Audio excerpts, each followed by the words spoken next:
Well, good evening, ladies and gentlemen. Welcome on over to another episode of the Speak the Truth podcast. I'm your host, Matt Tardio. Tonight, we're going to be going over, gosh, man, we got a whole lot of crap. I don't even know where to begin with what the hell's going on in the world. I suppose we can start with what's going on over inside of Iran. Trump ends up issuing a last warning. Iran ends up sending a letter over to the UN complaining about Trump warning them and several other things.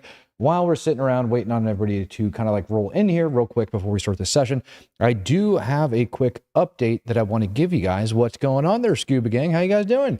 Look at y'all coming in now. Look at y'all nice, bright, and perky. There we go, everybody. Rolling on in for another episode. There we go. All right, let's get it going. So we do have an update on the soldiers out of Lithuania. Everybody's like wondering what was taking them so long. For those of you guys that are unaware, last week we had a mechanized recovery vehicle out of the 3rd Infantry Division over inside of Lithuania that ended up driving into a freaking swamp essentially in the middle of the night. Trump had this to say about it today over in like the White House briefing or press briefing.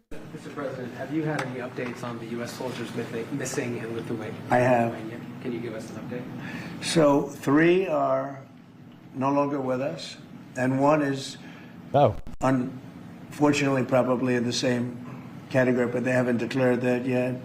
It was a very heavy truck, like a toy, but I mean really heavy, that lifted the heaviest equipment, and it would seem that the bank of a lake collapsed. You know, the weight is so big, and it was at night, and it was very cold weather, and ice, a lot of ice, and it's possibly slipped, and the weight is so enormous of this thing. It's a massively heavy vehicle. And if they slipped a little bit, that's probably what happened, and it flipped. And 3 are gone, and 1 is missing. On a separate topic. So that's pretty interesting. So we got told that 3 are dead and 1 is currently missing over there. Not really sure how that happens. I don't know. I mean, maybe he tried to swim away, but it sounds like the water was ice cold. Everything else, if you haven't been thrown into ice cold water, particularly like coming from like, it will shock your system. And if you're not careful, there is a massive reflex that will allow like seriously cause you to seize up and everything. GA, everybody wish GA freaking good luck because he's going into test for his CDL tomorrow. Congratulations, brother. Good luck over on that. But obviously our best wishes and everything go out to, how do I want to say this? Our best wishes go out to the family members of those particular service members. Now, it's also coming out, it looks like people are trying to claim that Trump is threatening Zelensky when it goes down to Zelensky appearing to back out again of the Ukraine aid deal that Trump tried to do, the mineral rights deal, so-called, that's going on right now. Zelensky, by the way, I see he's trying to back out of the rare earth deal. And if he does that, he's got some problems, big problems.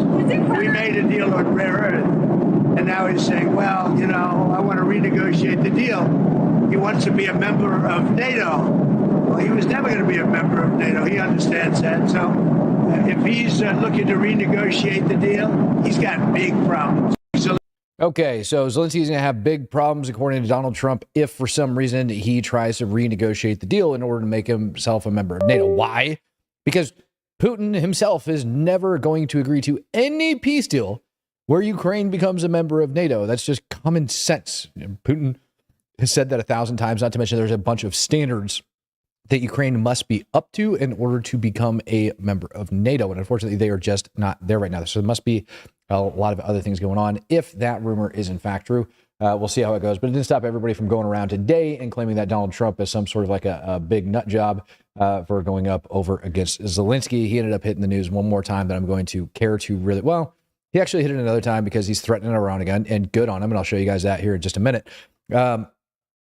But also this statement, which I think is just kind of dumb because it's been taken completely and totally out of context. This other story, I know it's messed up in the back. Right now, oh, thank you.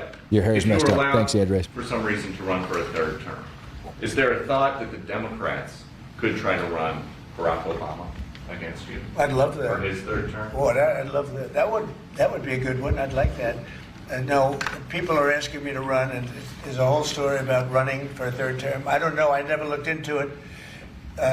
They do say there's a way you can do it, but I don't know about that. But I have not looked into it. I want to do a fantastic job. We have 4 years, just about, almost close to 4 years. Time is flying, but it's still close to 4 years. And Cool. So he says, yeah, I heard that there's a rumor about making it happen, like that you could do it, but I've never looked into it. And I've got 4 years left to go in order to get stuff done. That didn't stop everybody from going over and saying that he's a piece of crap. He's going to take care of stuff. Now, Pete Hegseth, as far as the United States military is concerned today, did make a very important announcement. I'm not going to lie. Oh, you want to pants check me? Super crime. You want to pants check me in the middle of a live session while I'm about to drop the biggest bomb the U.S. military has had to actually deal with in a very long time. Yo, has anyone seen the news about Taiwan? Pants check. They're on, my friend. All right. Didn't see anything new about Taiwan today, but let's give this a listen over to Pete.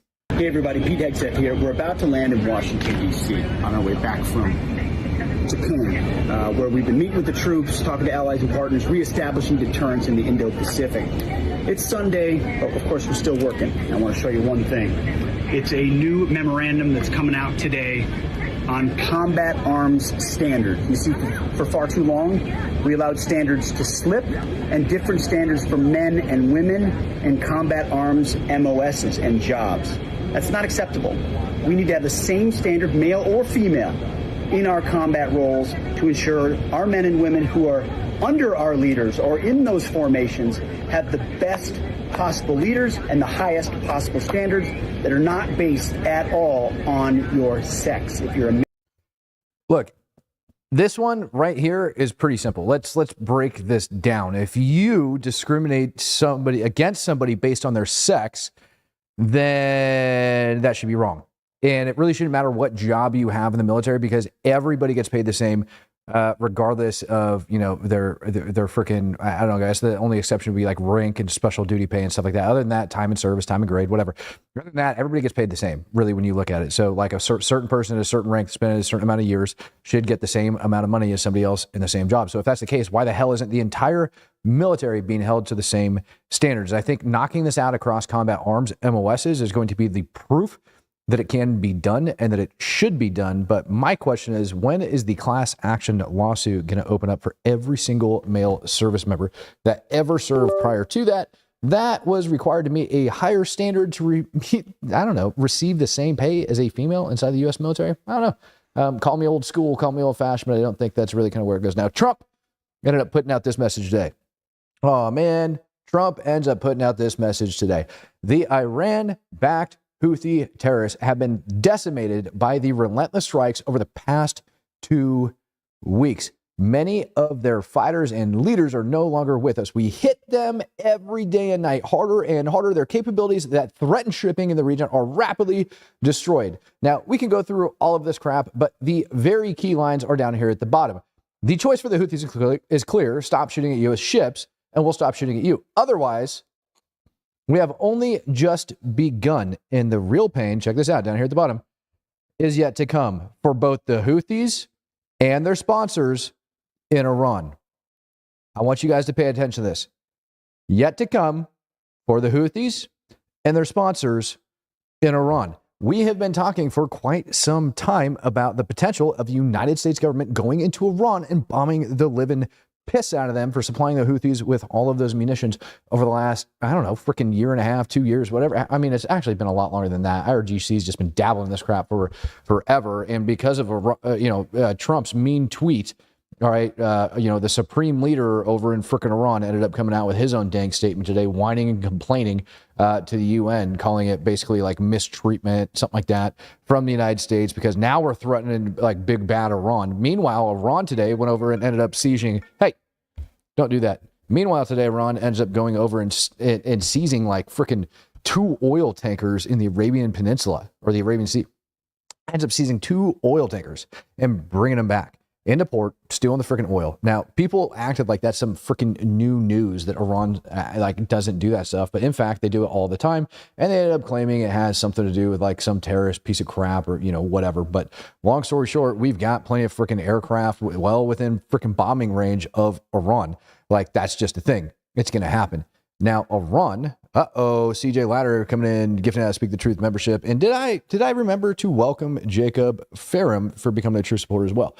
Now, the interesting part about this, right? Like when we start breaking this down and analyzing it, number one is we're going to wipe them off the face of the earth. Iran looks like, the rumors that were going across was that they're going to be preparing. Let me see if I can find the source on that real quick. Looks like they're going to be preparing their freaking Shaheed drones along with I don't know, some freaking ballistic. The Shaheed Mojave. Yep. And some freaking drone, submarine, whatever combo to shoot some shit over the United States down there. Look, long story short, they do have like a little capability that's floating off over there in the ocean somewhere that they could theoretically attack. All right, the place where down in Diego Garcia, where we have everything. But at the end of the day, their swarm of Shaheed drones, we saw, I think, every single one of them, if I remember right, like every single Shaheed that was shot at Israel last year. That was last year now, right? Yeah. Last year, when Iran launched all the Shaheed drones over to Israel, every single one of those pieces of crap was shot out of the sky. Go ahead, Iran. Go ahead. Grab your Shaheeds, launch them across the ocean. Let's see how well that works out for them. I promise you, they're all going to get shot down. It's going to be a waste of flipping money and U.S. taxpayer dollars. So please spare us that, because we'd rather spend them on bombs to drop all over your stupid ass country for freaking, I don't know, threatening to kill us, threatening to kill our enemies, threatening to kill everybody else on this planet. CJ, appreciate you, man. And Sergeant, greatly appreciate you as well. Iran equals IWAS. Yeah, buddy. Roman Winters. Yeah, Rob's still in the police academy, doing good, kicking butt to the last I checked. Chris, what's up there, buddy? Appreciate that donation, everything that you guys are doing. Now, let's talk about Saudi Arabia for a minute. Qatar and Kuwait. People are running around like this is brand new information. What I'm about to tell you, that the U.S. is not, or Iran, or I'm sorry, the U.S. or Israel isn't going to be able to launch airstrikes against frickin' Tehran from any of their territory. So Saudi Arabia, Qatar, and Kuwait. Who gives a flying piss? We have plenty of firepower there within range. Now, people are acting like this is going to be an issue for like aircraft refuelers and all their crap. What they forget is we are the United States of America, and we have the ability to do it. We don't need Saudi Arabia, Qatar, or Kuwait. Nobody really cares. They're just trying to save face, because last year, Iran put out a warning that anybody that supports Israel or the United States going in and bombing the piss out of them is basically going to be an enemy of Iran. Oh, no. God forbid. Sweet coming in. He's been a member of 5 months. Good to have you, brother. And Brandon Horton coming in, gifting out 5 Speak the Truth memberships. Happy birthday to you, Jason Brown, sir. Happy birthday. Oh, my goodness. Oh, this is going to get real. All right. Looks like also the U.S. don't touch our boats. Oh, yeah. Well, let them come after the boats, man. Like, what's the worst that's going to happen? Houthis are going to continue to shoot at stuff like they've been doing for the last 13 months, 14 months. And the United States government is going to continue to bomb the flippin' piss out of them, which means maybe we'll save some money on humanitarian aid at the end of the day. You know, like maybe we won't be spending so much humanitarian aid. Maybe we'll take that money from HA, put it in bombs, and actually take care of the freaking problem over inside of Yemen, because you're not going to be able to buy those people off. It's absolutely freaking nuts. Now, looks like, all right, where is it? It was on its way over into Bahrain. So U.S. government looks like it was transporting possibly some air defense systems over into Bahrain, like some of the THAADs, in order to go defend that area as everything's going on. Chris Minahem says, how are we doing on bombs and ordnance if we're forced to teach lessons of the magnitude? Chris, that, my friend, is an excellent question. I had an intelligent discussion with a man last year, and I asked him exactly that. He's in the defense industry and everything else. He says bombs we're actually really good to go on. Like, we have plenty of freaking bombs to go around. It was just a lot of the crap that was getting eaten up in Ukraine last year, but bombs, we should be good to go on bombs. So don't worry if we end up getting a freaking bombing pissing match between Iran and everybody else. We're going to be able to take them out. As a matter of fact, Israel's got plenty of bombs. You know where else Israel started dropping bombs on again? It looks like they were dropping bombs over Beirut. One more time. Check this out.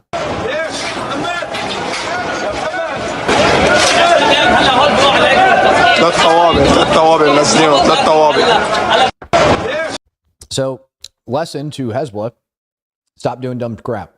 Like, literally stop. Nobody wants to do it anymore. All of those strikes ended up going down over in Dahia again. Of course, the airstrikes are going to take place in Dahia. It's like Hezbollah's freaking capital over outside of Beirut. So they just bombed it not that long ago. This ended up coming out, I think, about like 30, 40 minutes ago when these bombs started falling. I was waiting for a little bit further to come out on it. It's really not much. I'm sure the IDF was targeting some key leadership over inside of Hezbollah. Are you guys getting lag? Because it's not showing lag on my end. It says we are good to go on this side.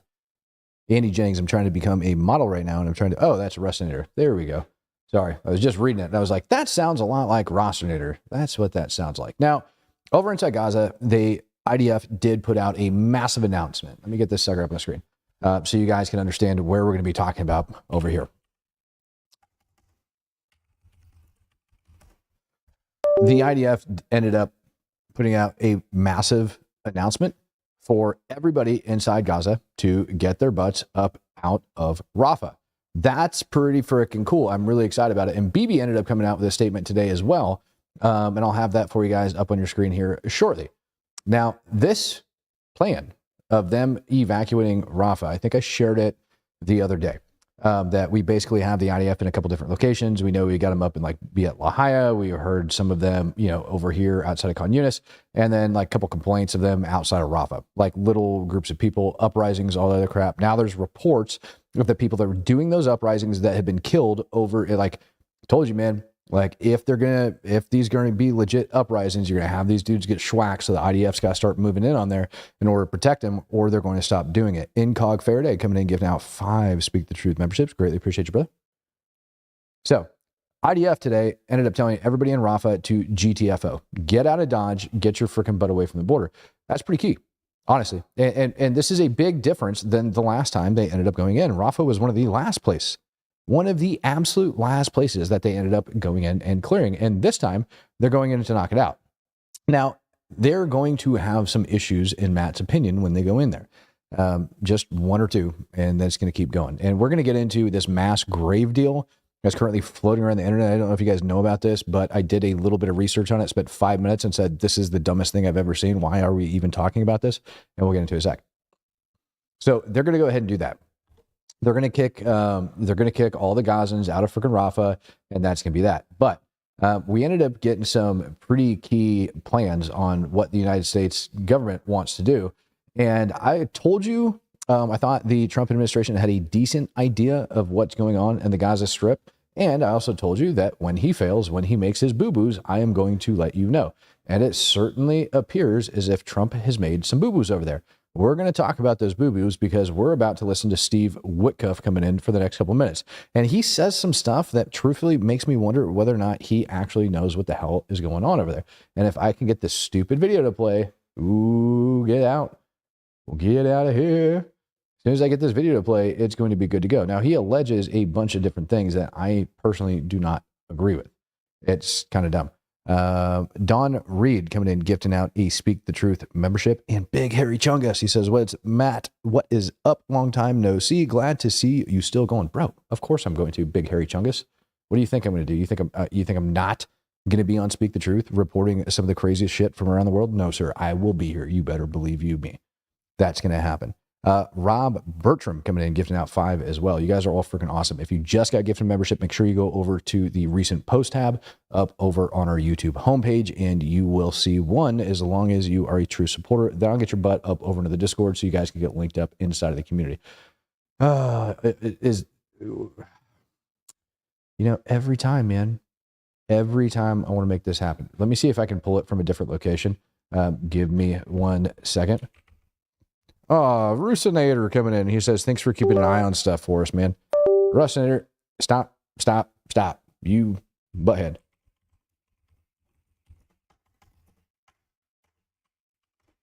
Let's see if I can find his most recent statement of him coming out whining and complaining about. Let's see here.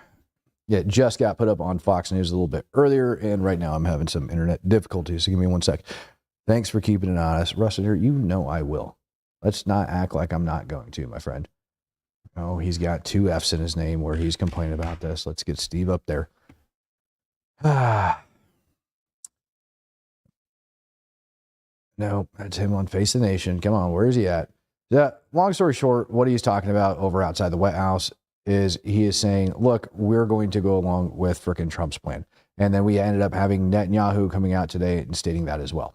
Not a joke. Here's Netanyahu talking about it. We start that over. החמאס יניח את נשקו, מנהיגיו יורשו לצאת, החוצה. אנחנו נדאג לביטחון הכללי ברצועת עזה, ונאפשר את מימושה של תוכנית טראמפ, תוכנית ההגירה מרצון. זו התוכנית. אנחנו לא מסתירים את זה, מוכנים לדון בזה בכל עת. החמאס... So that's it.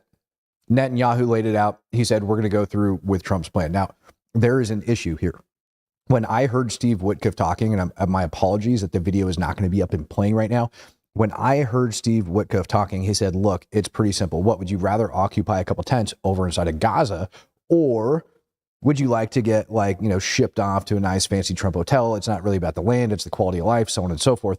And this is the one part of the whole story that I think the Trump admin is screwing up pretty bad. And I really hope Netanyahu and Israel ends up coming in and kind of starts straightening him out on that, because Witkoff had basically said, no, it's not about the tents. It's not about the land. It's like standard of living. It's not. It's a gross misunderstanding of everything. That's why the term from the river to the sea exists. They didn't say, we're going to keep killing Israelis till Trump comes and build us freaking hotels. It is quite literally about the land. Netanyahu knows this. So I'm wondering why Bibi's going along with this. It also makes me wonder if it's not just a sham for them to just not let Hamas know what the hell is going on. Slava from Wisconsin, brother, welcome to becoming a true supporter. And CJ Ladder came in gifting out a Speak the Truth membership as well. And Jason, always welcome for the show. Rusinator, thank you as well, sir, for your donation. Now, another thing, a lot of the propaganda is going around, and all this Flavis coming in, becoming a true supporter as well. I probably said your name wrong. I apologize. A lot of misinformation is going around the internet right now when it comes down to Gaza, how the hostages have been treated, and the Israelis, again, are being accused of another mass grave. It's been floating around for a while, but it doesn't appear to be dying. So I'm just going to go ahead and kill that after we listen to this hostage describe what took part when he was in Gaza. The terrorists became very mean and very cruel and violent. More so. Much more so. They were beating me and starving me. Do you think they starved you, or they just didn't have food? No, I think they starved me, and they would often eat in front of me and not offer me food. The terrorists became...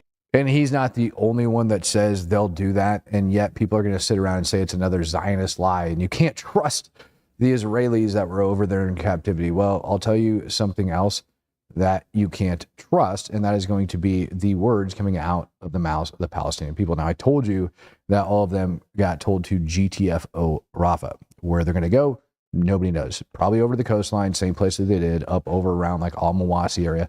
Last time all of this freaking happened. And this, again, imagine that. We're now starting the mass grave conspiracy theories again about the Israelis, but I'm going to go ahead and clarify all that crap up for you real quick. Here it is. They're going to go from Rafah, this big city, second largest. No, that's not true. Third.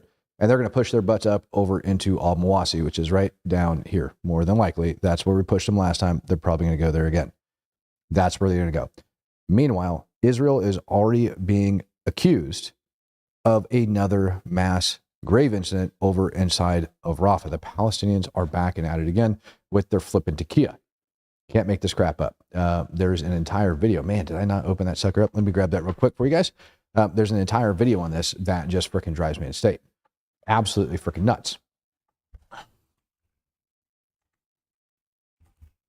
We are not going to play the entire video because it does show bodies kind of being cut in half, so we're not going to end up doing that. Nanner Gang for life. What's up, California, man? Dude, I remember the first time we were reporting on this freaking place and they were playing the stupid freaking, like that lady with her bananas and everything else. Like, it just freaking drove me nuts. Yes, here we go. Here we go. Now, this is a scene that the Palestinians had provided to prove. And again, we have reporting from the UN, which I don't even want to get into right now, and reporting from the Palestinian Red Crescent, like they're a very trusted news source. James Lewis says, boom, boom. CJ Ladder coming in, gifting us Speak the Truth membership as well. Now, you kind of see like what they're digging here. And they're going to end up pulling out bodies. And again, they're going to claim that their hands are tied behind their back and everything else. Now, I took this entire video and I was like, number one, you see things like this where they're, over wandering through all the dirt and everything else, and they're digging, and you'll notice that all of the dirt is extremely soft. And every single one, you have this freshly turned over dirt. Now, that could be explained because the incident that they're talking about, they're trying to claim that Israel ended up bombing like a bunch of freaking Red Cross workers and everything else. Israel did come out in a statement and say, yes, we had people approach an IDF checkpoint with their freaking headlights turned off, and they did not announce their movement as they were coming up, and we ended up opening fire. That's it. Now, what Hamas is trying to claim, excuse me, the Palestinians, sorry, that was a slip of the tongue. It's not like they're the same people. What they're trying to claim is that Israel murdered all of these people, 15 of them, in fact, and threw them into a mass grave over inside of Rafah. There is only one flipping problem with their claim. Only one. I want to make sure that this next image that I get up isn't going to be bad. Supposedly, this is the overhead imagery that shows Israel had gone out and like taken them out. And that's the Israeli checkpoint, and they freaking whatever. Whatever they want to say all of their stuff is. Well, guess what? Matt took the video. Matt slowed the video down. Matt paid attention to it just to see what the hell was going on inside of it. Guess what I found? This right here. This right here. This to me, and hopefully you guys get nice, clear screen. If not, I'm going to go ahead and blow it up so that you guys can see it and that hopefully you guys can follow along with me. Right down here in the bottom right is probably the most important part of this. Now, if we go to the original video, I can show you that there is a front end loader, a massive, the dude, that is a Colorado Springs haircut, man. You freaking nailed it. Yes, sir. That is a massive freaking track from a front end loader that is up there over, like, I don't want to say this, up over inside of the video. Right. And what they ended up doing, to me, what the evidence would appear, and you could do this based on the moisture levels on the ground inside of the video. If we take a look at the screenshot, what you're going to see in the morning / evening time, however you want to do it, depends on what time of day it is and everything else, you end up getting moisture that settles down on everything. Also, if it's recently rained, or if you've had moisture inside of the air, obviously that's going to go subsurface. The surface of the dirt is going to dry first. So if I was to go and dig inside wet ground and freaking dump that dirt on top, what I would get is a big row of freaking fresh dirt turned over that is going to be brown, that is going to have more moisture content. That's what you're going to get. And right here in this video, we see it even more so. If we look at the cut bank right up over here on the side, you can also see a moisture content difference right next to where the blade is for the front end loader. And in the back, you can see where it's at. What appears to be, to me, is just perfectly even freaking like moisture across the ground. And all of that's going to be done by the sun, the shadows, the shading. And in every single one of these videos, all of these guys have perfectly clean shoes on. They're freaking digging in the softest dirt on the planet. And so, yeah, common sense. Common sense says, now this incident allegedly occurred like what, 10 days ago, something like that, less than a week ago. So it is possible. It is possible for the dirt to kind of be like that. It is. If Israel had gone up over, dug those graves and did everything else, it would be possible for the ground and the dirt and the earth to look like that. But the problem is, it's not like like this shit doesn't add up. It really doesn't. Anybody that's done construction or anything, why would they be freaking cutting that deep into the earth? Why would they be cutting that far down just to be able to go over? And what's even worse is in this video, and I wish I could play it, they're sitting there with garden hose, like just whacking at the freaking ground with garden hose. If I'm going to excavate a body out of the ground and I take a garden hoe and I start chopping into the freaking soil and pulling the soil back, what do you think the odds are that I end up yanking off somebody's arm? I mean, again, we get into common sense. Now, this major assault on Rafah hasn't even started yet, and we're already getting crap like this out. That's what's happening. And we're already getting people over here inside of the United States of America that are losing their minds over this. And it's going to come. We are going to get more and more disinformation as this thing rolls out. But eventually, hopefully, according to Netanyahu, according to Trump, that they're going to move along with their plan, which is better than no plan at all, which allegedly is what was taking place under the Biden regime. And it's done. They'll go in. I don't think it's going to solve the problem because you have to solve the humanitarian problem. or excuse me, the human terrain problem over inside of Gaza. And the best way that they're going to go about solving that human terrain problem is how we talked about. I am not completely and totally sold on the uprisings myself, but what I am sold on is that there is some really shady shit taking place inside Gaza, and that they're still worried about all of this coming out. Otherwise, they wouldn't be doing this type of stuff that you see up on your screen here. BBG coming in, gifting out 5 Speak the Truth memberships, and Kyle Cox. Welcome to becoming a true supporter, sir. I greatly, greatly appreciate every single one of you guys that ended up becoming a true supporter today. When is this going down? When is it going to happen? I think the way the Houthis have been acting, because by the way, the U.S. came out with another statement saying that we bombed the crap out of Yemen. We've been bombing them relentlessly for the last several weeks. Those bombers are going to be taking off very soon. If we make it to this weekend, I'm going to be shocked. I'm surprised we made it to today. Ramadan ended over the weekend. So I'm surprised we even made it today without those bombs falling. Now, there might be something other significant event that I am not aware of that's going to stop us from going in and bombing the crap out of Iran. But I highly doubt it. I highly, highly doubt it. I heard today political officials saying, hey, Iran's agreed. They're not going to be building nuclear weapons. Hooray! Are we really that stupid, America? Really? Like we realize that they already agreed to that when they signed the Nuclear Proliferation Treaty, right? Like they have already agreed to that. And they have failed to meet that requirement. And I think our government knows that. And Iran can sit back and they can say that we have agreed we're not going to build nuclear weapons. We're going to move forward with some sort of weird peace deal. We'll send in some freaking diplomats to go talk to them. But at the end of the day, those pieces of shit are still enriching uranium and they're still threatening to kill everybody. So I don't think that's going to make a difference. And when you have the supreme leader of Iran whining and freaking complaining to the UN, I think that threat becomes very, very real to them. And I think they're very, very aware that this is going to take place. Ladies and gentlemen, I'm going to see you guys tomorrow morning for another episode of the Speak the Truth podcast. Thank you all for tuning in. Peace, love.